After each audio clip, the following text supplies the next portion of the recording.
വളരെ എഫക്റ്റീവായിട്ട് തന്നെ ചികിത്സ ചെയ്യാം. കാരണം പനി ഇല്ലാണ്ടാക്കുക, അല്ലെങ്കിൽ ചുമ നിർത്തിക്കളയുക, അല്ലെങ്കിൽ ഛർദി നിർത്തിക്കളയുക, അങ്ങനെയല്ല ഒരു ആയുർവേദ ലൈൻ ഓഫ് ട്രീറ്റ്മെൻറ്റ് പോണത്.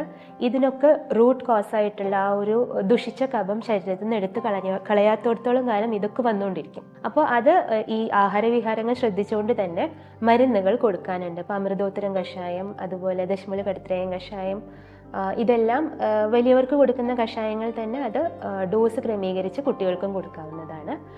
അരിഷ്ടങ്ങളുണ്ട്, ഗുളികകളുണ്ട്, ചൂർണങ്ങളുണ്ട്. നമുക്ക് പല ഡോസേജ് ഫോംസ് അവൈലബിൾ ആണ്. ആയുർവേദ മരുന്ന് കുട്ടികൾക്ക് കൊടുക്കാൻ ഭയങ്കര ബുദ്ധിമുട്ടാണ്, അതുകൊണ്ട് പലരും വരില്ല. അങ്ങനെയൊക്കെ നമ്മൾ ഒരുപാട് കേൾക്കും. പക്ഷെ ഒരു വന്നു കഴിഞ്ഞാലാണ് റിയലൈസ് ചെയ്യുന്നത് എളുപ്പമാണ്.